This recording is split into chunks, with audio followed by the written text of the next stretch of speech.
Après quelques semaines sans football de championnat, les grandes ligues européennes sont enfin de retour. La saison 2025 à 2026 est lancée et dès la première journée, on a déjà eu droit à de belles affiches. Salut à tous, j'espère que vous allez bien. Aujourd'hui, on va revenir ensemble sur les résultats de la première journée dans 3 championnats majeurs en Europe, la Première Ligue, la Liga et la Ligue 1. On commence avec la Première Ligue. Le champion en titre, Liverpool, faisait son grand retour à Anfield. Et quel match spectaculaire face au Bournemouth d'Andoni Iraola. Après un été marqué par la perte tragique de Diogo Jota, les Reds retrouvaient enfin leur public avec l'envie de lancer la saison de la meilleure des manières. Dès l'entame, l'émotion était immense. Un tifo spectaculaire, des chants en hommage à Jota. Un moment fort, rempli de passion et de respect, qui rappelait à quel point il restera à jamais dans le cœur des supporters. Même les joueurs ont tenu à lui rendre hommage en laissant une place symbolique dans le vestiaire.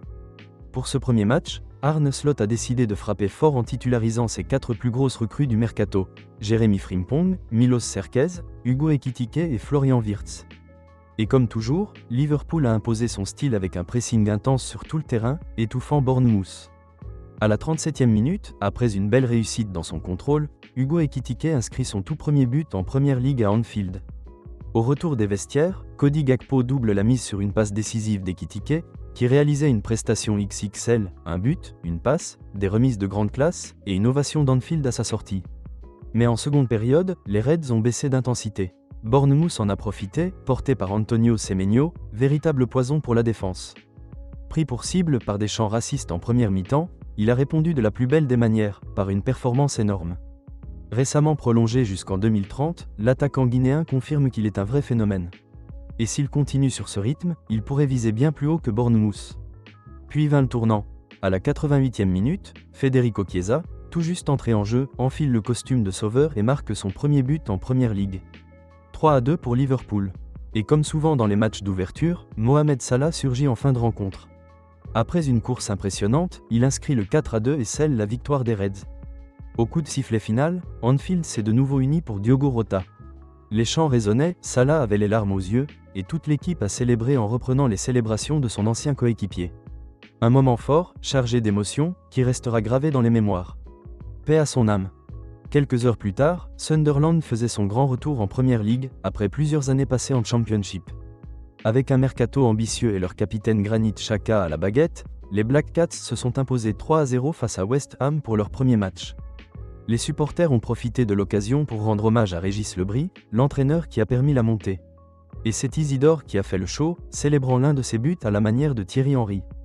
Dans le même temps, Tottenham retrouvait la Première Ligue après sa défaite en Supercoupe d'Europe face au PSG mercredi au tir au but. Pour ses débuts en championnat avec leur nouvel entraîneur Thomas Frank, les Spurs ont parfaitement réagi en s'imposant 3-0 contre Burnley. Richarlison était en feu, un doublé, dont un but spectaculaire sur une bicyclette. Mohamed Kudus, lui, a régalé le public avec ses gestes techniques, à la brésilienne, faisant lever tout le Tottenham Hotspur Stadium. De son côté, Brighton a dû se contenter d'un match nul à domicile, 1-1 face à Fulham. Un peu plus tard dans la soirée, c'était au tour des hommes de Pep Guardiola de faire leur retour en Première Ligue. Après une saison dernière décevante, loin de leur standard, City voulait repartir fort. Avec Trafford dans les cages, Ait Nouri installé sur le côté gauche, Reinders associé à Nico Gonzalez au milieu, et surtout une attaque composée d'Erling Haaland et d'Oscar Boub, de retour après une saison gâchée par les blessures. Les Sky Blues avaient fière allure. Et ils n'ont pas tremblé. Une victoire facile, 4-0 face aux Wolves, malgré un Ryan Cherki resté sur le banc. Tout ça sous le regard attentif de Rodri et Phil Foden, présents dans les tribunes. Reinders au milieu, c'est une superbe prise pour Manchester City. Avec son volume de jeu, ses passes lumineuses et ses contrôles magistraux, il apporte une vraie maîtrise. Et pour son tout premier match, il a déjà marqué les esprits.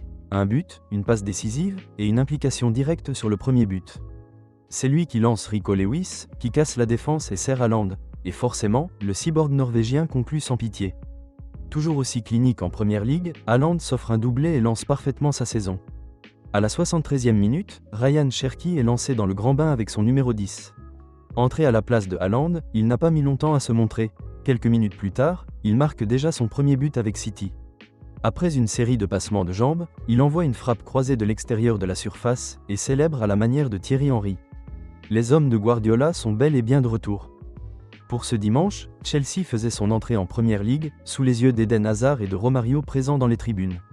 Mais les Blues n'ont pas fait mieux qu'un triste 0-0 pour ce premier rendez-vous. Fraîchement sacrés champions du monde des clubs aux États-Unis, ils se sont heurtés à une défense de Crystal Palace bien en place. Pas de créativité, peu de mouvement au milieu de terrain. Cole Palmer est resté discret, tout comme Joao Pedro, transparent à la pointe de l'attaque. Crystal Palace, de son côté, restait sur son titre au Community Shield face aux Reds de Liverpool. Les Eagles ont cru ouvrir le score sur un superbe coup franc d'Eberechiez, mais le but a finalement été annulé. L'arbitre a expliqué que Mark Gay, au moment de la frappe, se trouvait à moins d'1 mètre du mur des Blues, ce qui a entraîné l'annulation du but. Dans le même temps, Nottingham Forest faisait aussi son entrée en championnat face à Brentford.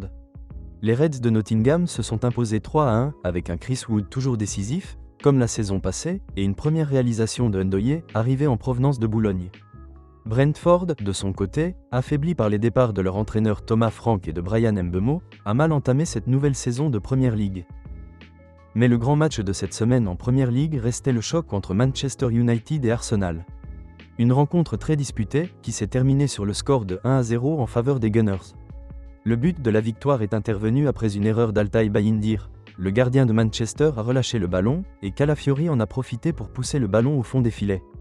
Malgré la défaite, les Red Devils ont montré de nets progrès dans le jeu. Les recrues Cunha et Mbeumo se sont illustrés en mettant plusieurs fois la défense d'Arsenal en difficulté. Les supporters de United peuvent garder de l'espoir, l'équipe progresse, même si les Gunners repartent avec les 3 points. En Espagne aussi, la Liga a repris ses droits. Le FC Barcelone, champion en titre, a parfaitement lancé sa saison sur la pelouse de Majorque avec une victoire nette 3-0. Comme souvent, la lumière est venue de Lamine Yamal, une nouvelle fois étincelant et déjà décisif dès le premier match. Mais cette rencontre n'a pas échappé aux polémiques arbitrales. 2 cartons rouges distribués contre Majorque, un autre oublié sur Rafinha. Résultat, beaucoup de tensions, de contestations et de temps perdu, comme on en voit régulièrement en Liga. Malgré le score, Hansi Flick n'était pas totalement satisfait. L'entraîneur du Barça a estimé que son équipe avait manqué de constance et n'avait pas vraiment dominé la totalité du match. De quoi rappeler aux Catalans qu'il faudra hausser encore le niveau pour conserver leur couronne cette saison. De son côté, l'Atlético Madrid a mal démarré sa saison. En déplacement sur la pelouse de l'Espagnol Barcelone, les hommes de Diego Simeone se sont inclinés 2-1, malgré un sublime coup franc de Julián Alvarez en première période qui avait pourtant permis aux Colchoneros de prendre l'avantage. Mais l'Espagnol, poussé par son public, a renversé la situation en seconde mi-temps. Une défaite frustrante pour l'Atlético, qui commence donc la Liga par un faux pas. Les Colchoneros devront vite réagir s'ils veulent rester dans la course au titre et espérer remporter le championnat. La Ligue 1 McDonald's a également repris, avec une affiche entre Rennes et Marseille. Les Bretons se sont imposés 1-0, malgré une supériorité numérique côté marseillais. Un coup dur pour les hommes de Roberto de Zerbi, qui débutent mal la saison en championnat. De son côté, le PSG, avec une équipe largement remaniée et plusieurs cadres laissés au repos, s'impose tout de même face au FC Nantes. Une victoire loin d'être tranquille, car les Nantais ont refusé le jeu et ont mis en place un vrai « bus » défensif.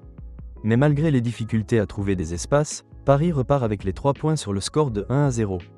Pour Olivier Giroud, c'était le grand retour en Ligue 1, lui qui n'y avait plus joué depuis son titre de champion avec Montpellier en 2012. Et le vétéran n'a pas tardé à se rappeler aux bons souvenirs du championnat français. Il marque dès la 11e minute pour ses débuts avec Lille. Le match face à Brest a ensuite tourné au spectacle offensif, avec des buts des deux côtés et un rythme intense.